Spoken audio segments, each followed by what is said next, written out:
Hi everyone, so let's start chapter number 4, the Indian Partnership Act 1932. उसकी unit 1 that is general nature of partnership का topic हमारा सबसे पहला जो है section number 4, definition of partnership, partner, firm and firm name. तो सबसे पहले हम करते हैं पार्टनरशिप। पार्टनरशिप क्या है? एक तरीके से रिलेशन है किसके बीच? Between two or more than two persons जिन्होंने एग्री करा है कि ये लोग प्रॉफिट शेयर करेंगे बिजनेस का। अब हो सकता है कि बिजनेस सभी कर रहे हों या फिर कुछ लोग कर रहे हों सबके लिए, ठीक है।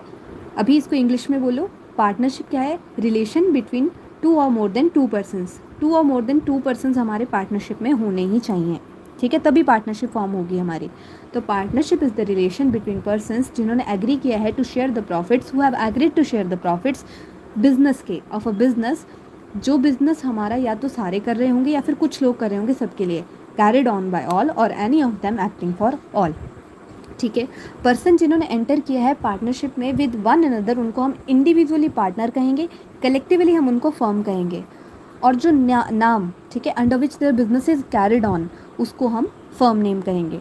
नेक्स्ट आपका आता है एलिमेंट्स ऑफ पार्टनरशिप। देखो अभी हमारे 5 एलिमेंट्स जो हैं वो मेन है। सबसे पहला आपका आता है कि 2 और मोर पर्सन होने चाहिए। मिनिमम आपके 2 पर्सन होने चाहिए। 2 से कम होंगे तो वो आपकी पार्टनरशिप नहीं कहलाएगी। बट अगर मैक्सिमम आपके 50 से ज़्यादा हो गए तो हमारे को कंपनी बनानी पड़ेगी, ठीक है। 50 से ज़्यादा हो गए तो वो हमारी पार्टनरशिप नहीं कहलाएगी। पर्सन हमारे नेचुरल पर्सन भी हो सकते हैं, ठीक है, और जुरिस्टिक पर्सन भी हो सकते हैं जिनको लॉ के द्वारा बनाया गया है, ठीक है। क्या आया सबसे पहला कि 2 और 2 से ज़्यादा पर्सन होने चाहिए, पर मैक्सिमम भी कितनी लिमिट है? 50 से ज़्यादा हुए तो हमारी क्या बन जाएगी? कंपनी। नेक्स्ट आपका आता है एग्रीमेंट, ठीक है। एग्रीमेंट का क्या हिसाब है कि अगर हमारा एग्रीमेंट नहीं होगा तो कोई पार्टनरशिप नहीं होगी। बट अगर एग्रीमेंट होगा तो एग्रीमेंट ओरल भी हो सकता है, राइटिंग भी हो सकता है, इम्प्लाइड भी हो सकता है। राइटिंग मतलब एक्सप्रेस, ठीक है, इम्प्लाइड मतलब बाय कंडक्ट ऑफ पार्टनर। जैसे कि पार्टनर ने कुछ ऐसा कर दिया कि वो एग्रीमेंट बन गया, ठीक है। नेक्स्ट आपका आता है बिजनेस। अब देखो आप पार्टनरशिप में आए हो सारे लोग, ठीक है। अब यहाँ पे क्या है, हमारा बिजनेस जो होना चाहिए ना पार्टनरशिप में, वो प्रॉफिट अर्न करने के लिए होना चाहिए। ये नहीं कि श्रेया आई, श्रेया ने इकट्ठे करे 4-5 लोग चैरिटी करेंगे, चैरिटेबल पर्पज़ के लिए नहीं होगी हमारी पार्टनरशिप, ठीक है। हमारे को क्या करना पड़ेगा? प्रॉफिट अर्न करने के। अगर मैं ये बोलूँ ना कि भाई ये है हमारा मोटिव और यहाँ से हम कमाएंगे पैसे और तब होगी हमारी पार्टनरशिप, ठीक है। तो ये हमारा क्या हुआ कि बिज़नेस हमारा प्रॉफिट अर्न करने के लिए होना चाहिए, इसेंशियल है ये पार्टनरशिप का, ठीक है। नेक्स्ट आपका आता है शेयरिंग ऑफ प्रॉफिट। देखो पार्टनरशिप में प्रॉफिट शेयर करना मस्ट है। अगर प्रॉफिट शेयर नहीं होगा तो तुम पार्टनर नहीं हो, बट लॉस शेयर करना इसेंशियल नहीं है। उसके बाद आपका आता है कैरिड ऑन बाय ऑल और any of them acting for all. जो मैंने आपको क्या बताया कि बिजनेस हो सकता है या तो सभी कर रहे हैं या फिर कुछ लोग कर रहे हैं सबके लिए। इसमें क्या होता है कि पार्टनर जो है ना आपके 2 रोल कर रहे होंगे। जैसे मैं हूँ, है ना, मैंने क्रेडिट ले लिया, ठीक है, तो मैं खुद तो लायबल हूँ कि मैंने क्रेडिट लिया, बट मेरे साथ साथ बाकी के भी लायबल हैं, ठीक है, मेरे नाम पर बाकी भी लायबल हैं। क्यों है? क्योंकि हमारा पार्टनर जो है वो 2 रोल प्ले कर रहा होता है, एक प्रिंसिपल का और एक एजेंट का, ठीक है। अब एजेंट है तो he is agent of all other partners also, ठीक है। तो अगर मैं कुछ कर रही हूँ, श्रेया ने कुछ करा है, तो उसके लिए बाकी भी लायबल हो रहे हैं साथ में, ठीक है। अगर तुम कुछ करोगे तो तुम अपने साथ बाकियों को भी लायबल करोगे। दिस इज़ म्यूचुअल एजेंसी, ठीक है। कैरिड ऑन बाय ऑल और any of them acting for all, ये लाइन ही आपकी वर्ड क्या है? म्यूचुअल एजेंसी, ठीक है। Next is true test of partnership, ठीक है। अगर आपको डिटरमाइन करना है पार्टनरशिप की एग्जिस्टेंस को तो क्या होना चाहिए? हम कैसे प्रूव करेंगे उस चीज़ को कि हमारे पार्टनरशिप है?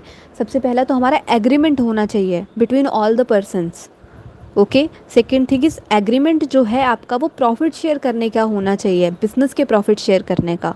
एंड थर्ड थिंग इज़ कि म्यूचुअल एजेंसी होनी चाहिए। That means business was carried on by all और any of them acting for all. But जब आपका सेकेंड पॉइंट आता है ना, जो आपका है कि agreement was to share the profits of a business. अब मुझे एक बात बताओ, ज़रूरी थोड़ी है कि अगर तुम्हारे को प्रॉफिट का कोई हिस्सा मिल रहा है तो तुम पार्टनर ही हो। क्या बोल रही हूँ मैंने कहा कि ज़रूरी नहीं है कि अगर तुम्हारे को कोई प्रॉफिट का हिस्सा दे रहा है, देखो वैसे तो तुम्हें प्रॉफिट मिल रहा है, ठीक है, तो तुम ऑब्वियसली पार्टनर होगे, बट हर टाइम नहीं। हो सकता है हम किसी सर्वेंट को दे रहे हैं या फिर एजेंट को दे रहे हैं रेम्यूनरेशन, ठीक है। सबसे पहला आपका ये आ गया। हो सकता है कि कोई पार्टनर मर गया, ठीक है। तो उस डिसीज़ पार्टनर की जो बीवी है, ठीक है, जो विडो है या फिर जो चाइल्ड है उसका, उसको दे रहे हो हम रिसिप्ट ऑफ शेयर। या फिर हो सकता है, इस चीज़ को ध्यान से समझना, ये थर्ड वाला पॉइंट, मैं हूँ श्रेया हूँ, ठीक है, अभी जैसे समझो मेरा ये चैनल है, राइट, मैंने तुम्हें ये दे दिया, ठीक है, तुमने इसको ख़रीद लिया, अब तुम्हारे पास मेरे नाम पे बच्चे आ रहे हैं, ठीक है, तो तुम्हारे को फ्यूचर में उससे पैसे मिलेंगे, ठीक है, जैसे जैसे बढ़ेगा, समझो इस चैनल के मेरे को पैसे मिलते हैं, समझो, ठीक है, तो तुम जब फ्यूचर में इसको आगे से आगे चलाओगे तो तुम्हें इसके पैसे मिलेंगे। तो मेरी गुडविल से तुम्हें पैसा मिल रहा है, पर गुडविल मेरी है, ठीक है, मैंने इतने साल लगा दिए, इतनी मेहनत करी और मेरे को कुछ नहीं मिलेगा। तो तुम यहाँ पे जो मेरे को प्रीवियस ऑनर हूँ ना, मैं उस चैनल प्रीवियस ऑनर थी उस चैनल की, ठीक है, तो मेरे को यहाँ पे तुम्हें कंसिडरेशन देनी पड़ेगी गुडविल की, क्योंकि तुम मेरी गुडविल पे पैसे कमा रहे हो, तुम्हारे को फ्यूचर में बहुत सारा प्रॉफिट होगा मेरी गुडविल पे, ठीक है, तो तुम्हें क्या देना पड़ेगा, मेरे को रिसिप्ट ऑफ शेयर, मतलब कि प्रॉफिट का एक हिस्सा तुम्हें मेरे को भी देना पड़ेगा एज कंसिडरेशन फॉर गुडविल, ठीक है। या हो सकती हूँ मैंने पार्टनरशिप में तो आना था, ठीक है, बट मेरे को पार्टनरशिप में आने के लिए लोन लेना पड़ा, ओके, हमारे को पार्टनरशिप फॉर्म करने के लिए लोन लेना पड़ा। तो यहाँ पे अब हम तो थे भाई गरीब, लोन तो हमने ले लिया, अब हम लेंडर को अगर उसमें से पैसे वापस कर रहे हैं, ठीक है, तो ये थोड़े मतलब कि वो लेंडर भी भाई जिससे लोन लिया वो भी मेरा पार्टनर है, वो भी हमारा पार्टनर है, नहीं, ठीक है, वो क्या है, अलग है हमारी पार्टनरशिप फर्म से। तो उसको अगर रिसिप्ट ऑफ शेयर मिल रहा है तो उसको भी देंगे हम, ऑब्वियसली उसमें से कुछ कुछ दे रहे होंगे, ठीक है, कि ये ले भाई 1 लाख दिया था तूने, इस बार 20,000 रख ले इस बार, तो वो पार्टनर थोड़े बन जाएगा, है ना।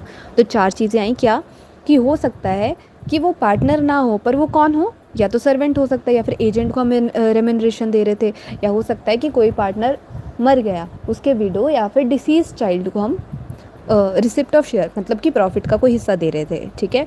प्रीवियस ऑनर मैंने बता दिया, दोबारा रिकैप्चुलेट कर देती हूँ, अगर तुम मेरे नाम पे फ्यूचर में मेरे नाम से, ठीक है, मेरी गुडविल के कारण कोई पैसा कमा रहे हो, तो तुम्हारे को उसकी कंसिडरेशन देनी पड़ेगी मेरी गुडविल की मेरे को, और मैं कौन हूँ, प्रीवियस ऑनर, ठीक है। तो प्रीवियस ऑनर को जो गुडविल मिलेगी, ये 4 पॉइंट्स आपकी बुक में दे रखे हैं, इनको अच्छे से पढ़ लेना। और फोर्थ है आपका लेंडर ऑफ मनी, कि हमने किसी लोन लिया था पार्टनरशिप फॉर्म करते हुए, तो यहाँ पे अगर हम उसको पार्टनर को, ठीक है, सॉरी, उसको पार्टनरशिप का जो हमारे को प्रॉफिट हो उसमें से कुछ दे रहे हैं, तो वो क्या है, हमारा पार्टनर नहीं है, उसको अलग पर्सन ट्रीट करके हम उसको वो हिस्सा दे रहे हैं, बट वो पार्टनर नहीं है, ठीक है, उसको सिर्फ प्रॉफिट का एक हिस्सा मिल रहा है।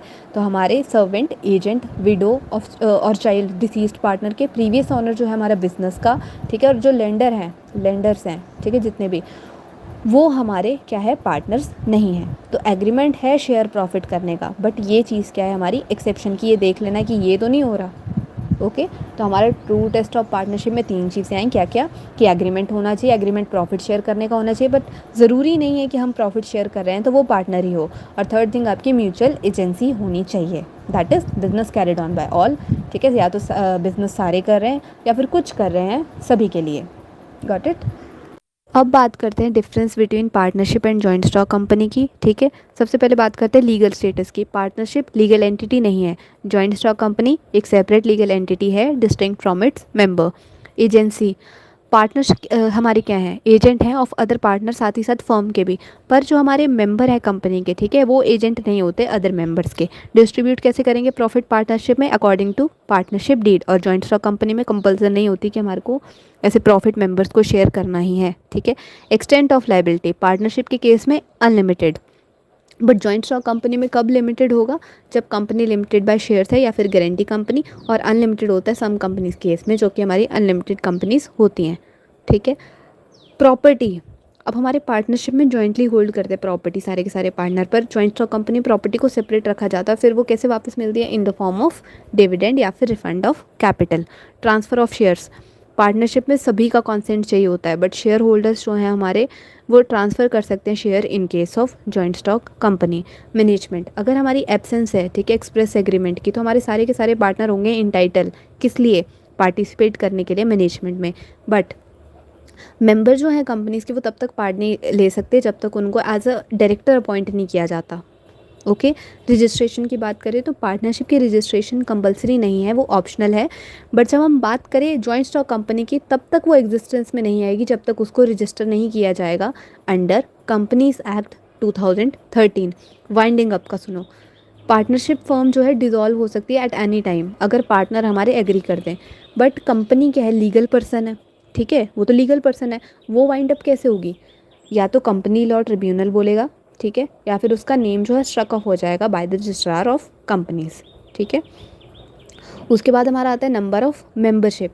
देखना, इस चीज़ को ध्यान से सुनना, हमारा कंपनीज एक्ट का सेक्शन 464 बोलता है कि पार्टनरशिप में, ठीक है, हाँ, कंपनीज एक्ट का सेक्शन 464 पार्टनरशिप में बोलता है कि मिनिमम 2 मेंबर्स होने चाहिए और मैक्सिमम 100। बट कंपनीज का रूल जो है अब क्या बोलता है कि प्रेजेंट मैक्सिमम लिमिट 50 होनी चाहिए, ठीक है, ध्यान से सुनो मैंने क्या बोला। हाँ, कंपनीज का सेक्शन 464 बोलता है कि पार्टनरशिप में मिनिमम टू या फिर उससे ज़्यादा और मैक्सिमम 100 होने चाहिए। और कंपनीज रूल क्या बोलता है कि प्रेजेंट मैक्सिमम लिमिट 50 है, तो तुम याद रखोगे 2 और 50 वाली, ओके। बट हमारा जो सेक्शन 464 है उसके अकॉर्डिंग मैक्सिमम लिमिट क्या है, 100। प्राइवेट कंपनी में क्या है, मिनिमम 2, मैक्सिमम 200। पब्लिक कंपनी में क्या है, मिनिमम 7 और maximum no limit, okay. Duration of existence क्या है, देखो, हमारी अगर पार्टनरशिप में किसी की डेथ हो जाती है, रिटायरमेंट कुछ भी हो जाता है, ठीक है, तो वो रिजल्ट करेगा डिसोल्यूशन में। बट हमारा कंपनी में ऐसा नहीं होता, कंपनी चलती रहती है, परपेचुअल सक्सेशन।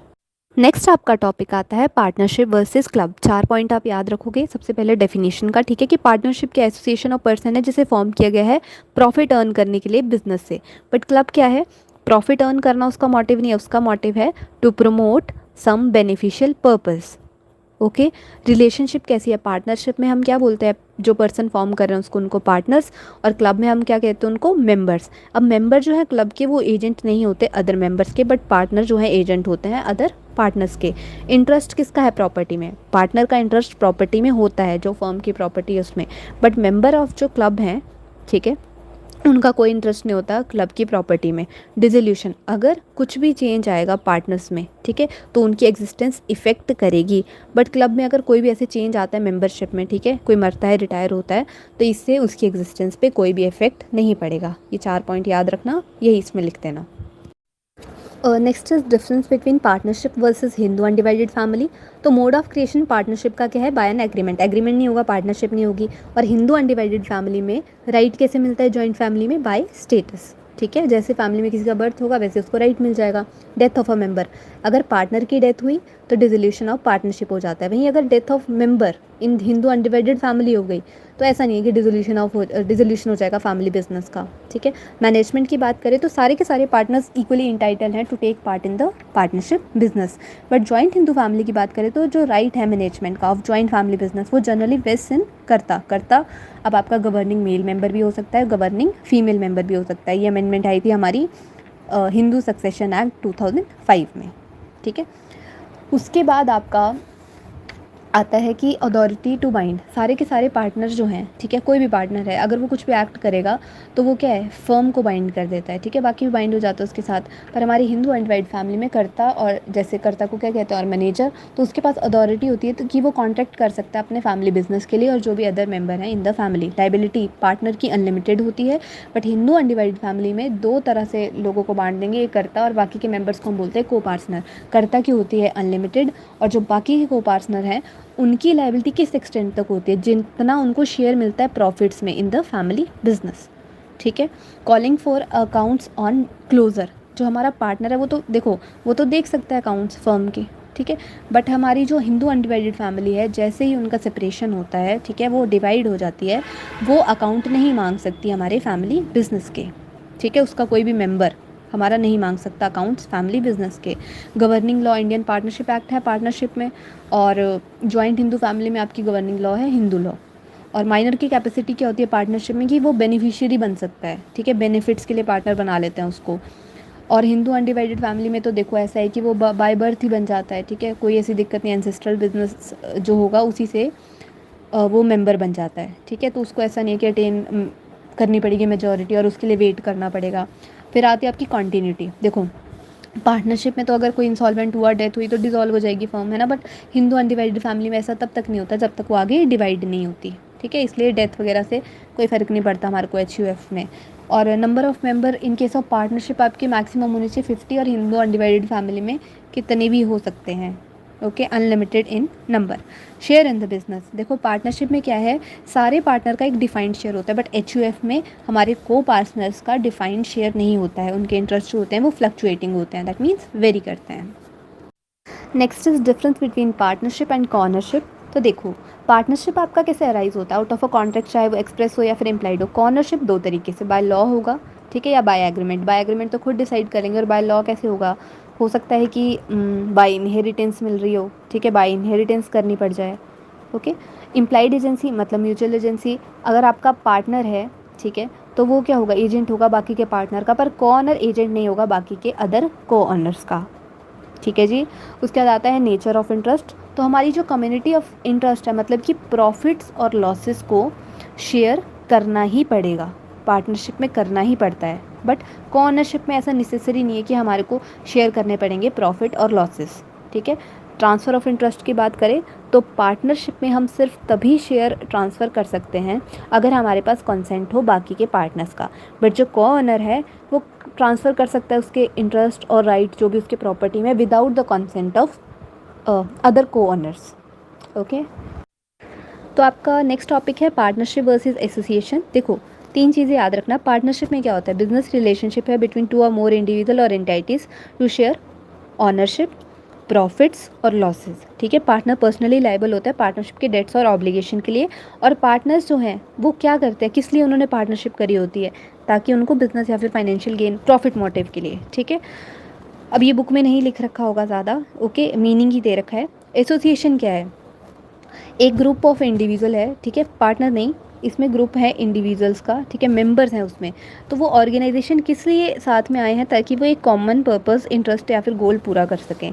अब एसोसिएशन आपकी फॉर्मल भी हो सकती है, इनफॉर्मल भी हो सकती है, हो सकता है कि उसमें ऐसा इन्वॉल्व ही नहीं है ऑनरशिप या फिर फाइनेंशियल इंटरेस्ट, ठीक है, तो मे और मे नॉट बी, हो सकता है हो भी, हो सकता है नहीं भी हो।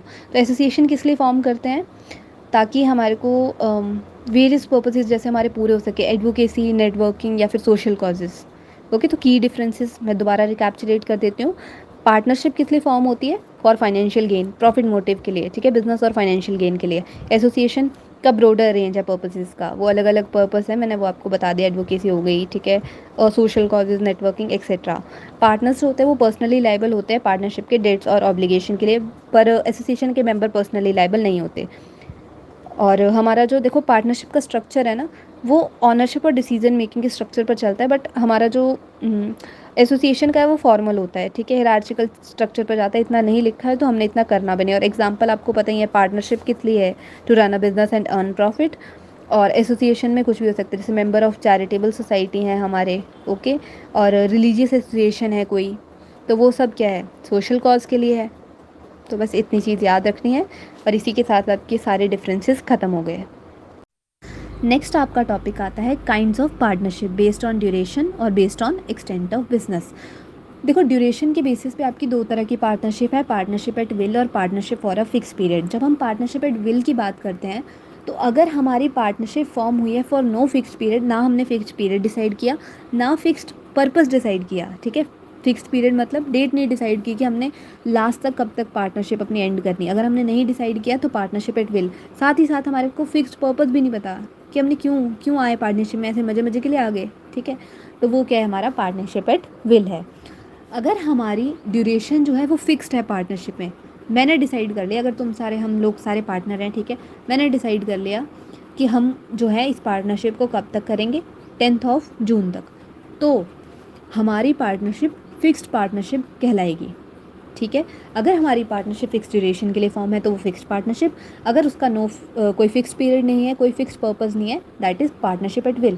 पर एक क्वेश्चन तुम्हारे दिमाग में आएगा, ठीक है, कि अगर फिक्स्ड पार्टनरशिप के बाद भी मैम हम काम कर ही जा रहे हैं, फिर क्या होगा, फिर वो हो जाएगी पार्टनरशिप एट विल, क्योंकि तुम्हारे पास एक्सपायरी पीरियड दे रखा था, ठीक है, तुम्हें बता रखा था कि इतनी तारीख को पार्टनरशिप एंड होने, उसके बाद भी अगर तुम काम कर रहे हो तो हमारा क्या हो जाएगा, कन्वर्ट हो जाएगी वो पार्टनरशिप एट विल में। ऐसे अगर हम बात करते हैं based on extent of business, तो हमारी दो तरह की पार्टनरशिप हैं, ठीक है, एक है पार्टिकुलर पार्टनरशिप, एक है जनरल पार्टनरशिप। जो पर्टिकुलर पार्टनरशिप है उसमें क्या होता है, वो पार्टनरशिप फॉर्म हुई होती है फॉर अंडरटेकिंग, पर्टिकुलर अंडरटेकिंग और वेंचर, ठीक है, तो उसमें क्या होगा, हमने पार्टनरशिप क्यों की है, इस पंखे को बनाने के लिए, ठीक है। जैसे ये पंखा तैयार, सब अपने अपने घर जाओ, वैसे पार्टनरशिप हमारी ख़त्म। वो पर्टिकुलर पार्टनरशिप है, उसमें हमारा सिर्फ एक पर्पज़ है कि हमने इस वेंचर को, ठीक है, इस पर्टिकुलर अंडरटेकिंग को पूरा करना है। अगर मैंने बोला बिल्डिंग बनाओ तो भी हम लोग बिल्डिंग बनाएंगे सारे के सारे, ठीक है। अगर हमने सोचा है कि पंखा बनाना है तो सारे के सारे पंखा बनाएंगे और वो करके हम ख़त्म कर देंगे। और एक है जर्नल पार्टनरशिप, मतलब कि रोज़मर्रे के लिए, इन जर्नल, बिज़नेस इन जर्नल कर रहे हैं हम, ठीक है, रोज़मर्रे के लिए, ताकि हम कैरी ऑन कर सके बिज़नेस को, इसलिए हम उस पार्टनरशिप में आ गए हैं। तो वो क्या है, हमारी जर्नल पार्टनरशिप है, ठीक है। तो पार्टनरशिप एट विल क्या है, form for no fixed period और no fixed purpose. Fix partnership क्या है, हमारी फिक्स ड्यूरेशन के लिए फॉर्म होती है। पर्टिकुलर पार्टनरशिप क्या है, फॉर्म हुई होगी वो पर्टिकुलर अंडरटेकिंग या वेंचर को पूरा करने के लिए। और जनरल पार्टनरशिप आपकी रोज़मर्रा का, ठीक है, to do business in general. और अगर आपका पार्टनर जो है फिक्स पार्टनरशिप के बाद भी अपना बिजनेस कैरी करता है, ठीक है, पार्टनरशिप करता रहता है एक्सपायरी पीरियड एंड होने के बाद भी, तो वो आपकी पार्टनरशिप एट विल बन जाती है। Next topic is partnership deed. अब देखो पार्टनरशिप डीड क्या है, हमारा पार्टनरशिप में एग्रीमेंट होता है, ओके। पर्टिकुलर फॉर्मेलिटीज़ तो ऐसी हैं नहीं कि हमारे को रिक्वायर है वो एग्रीमेंट बनाने के लिए। वो रिटर्न में भी हो सकता है, ओरल भी हो सकता है। बट हम क्या करते हैं, हमारा डिज़ायर यही रहता है कि अरे यार ये राइटिंग में होगा तो फ्यूचर में कोई डिस्प्यूट नहीं होंगे, तो एक काम करते हैं राइटिंग में बना लेते हैं। तो वो राइटिंग में जो आपका डॉक्यूमेंट होगा, ठीक है, एग्रीमेंट होगा, वो आपका पार्टनरशिप डीड कहलाता है। और उसमें वेरियस टर्म्स एंड कंडीशन लिखी होती है as to relationship of the partners to each other, okay.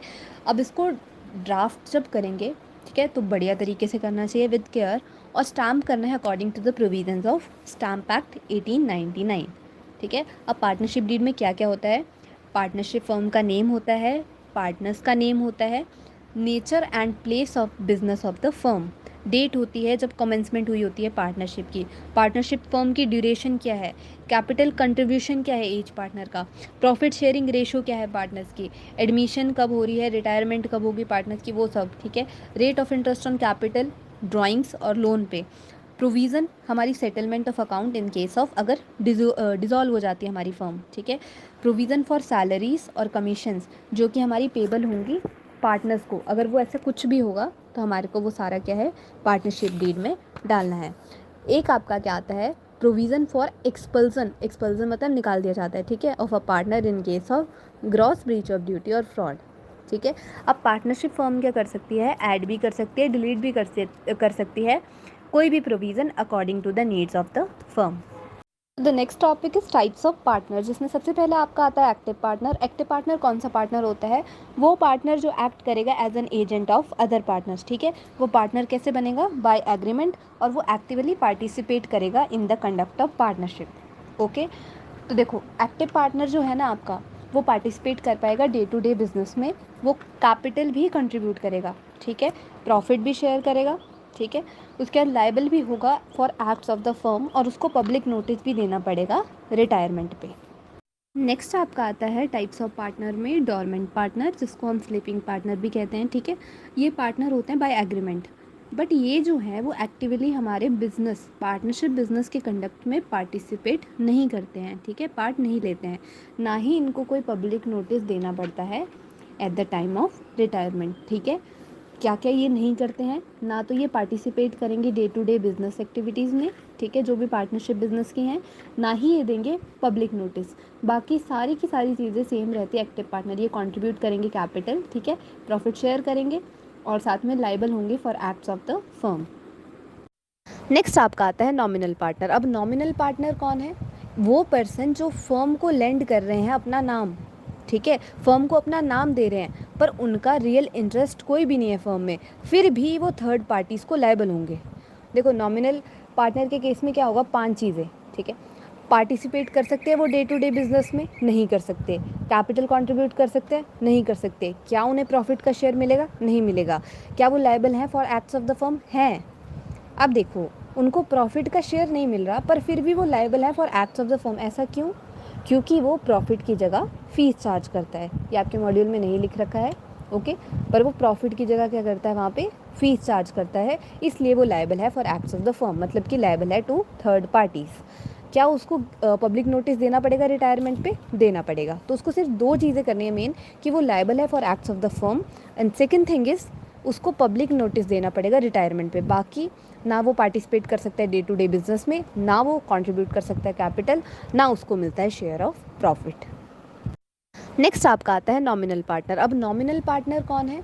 वो पर्सन जो फर्म को लेंड कर रहे हैं अपना नाम, ठीक है, फर्म को अपना नाम दे रहे हैं, पर उनका रियल इंटरेस्ट कोई भी नहीं है फर्म में, फिर भी वो थर्ड पार्टीज़ को लायबल होंगे।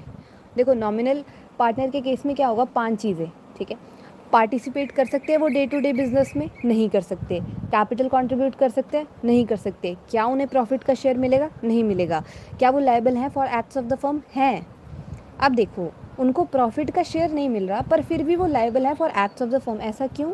क्योंकि वो प्रॉफिट की जगह फीस चार्ज करता है। ये आपके मॉड्यूल में नहीं लिख रखा है, ओके, पर वो प्रॉफिट की जगह क्या करता है, वहाँ पे फीस चार्ज करता है, इसलिए वो लायबल है for acts of the firm, मतलब कि लायबल है टू थर्ड पार्टीज़।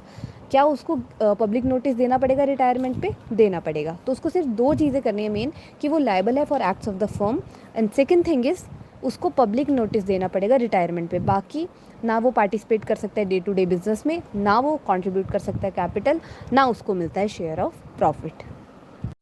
नेक्स्ट आपका आता है पार्टनर्स इन प्रॉफिट ओनली। तो इसमें आपने 3 चीज़ें याद रखनी है कि जो पार्टनर्स इन प्रॉफिट हैं, ओके, वो इंटाइटल होंगे शेयर करने के लिए सिर्फ प्रॉफिट, ठीक है। सेकेंड थिंग, लायबल नहीं होंगे वो लॉसेस के लिए।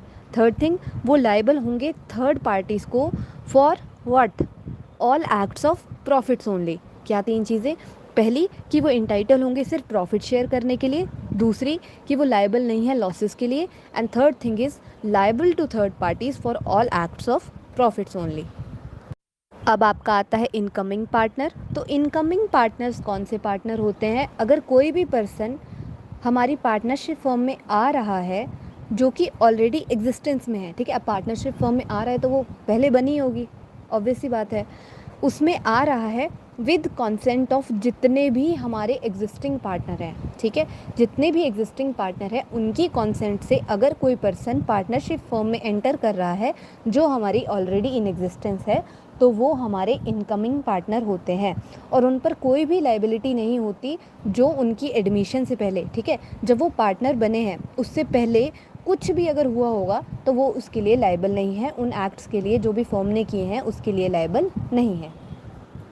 नेक्स्ट आपका आता है आउटगोइंग पार्टनर। कौन से पार्टनर हैं? तो वो पार्टनर जो एक फर्म को छोड़ते हैं जब उसके बाकी के जो पार्टनर्स हैं वो कंटिन्यू रखना चाहते हैं बिजनेस को, ठीक है। एक पार्टनर ने क्या किया, लीव करा फर्म को, इन विच जो रेस्ट ऑफ द पार्टनर्स हैं वो क्या करना चाहते हैं, कंटिन्यू करना चाहते हैं बिजनेस, कैरी ऑन रखना चाहते हैं बिजनेस को, वो हमारे रिटायरिंग और आउटगोइंग पार्टनर होते हैं।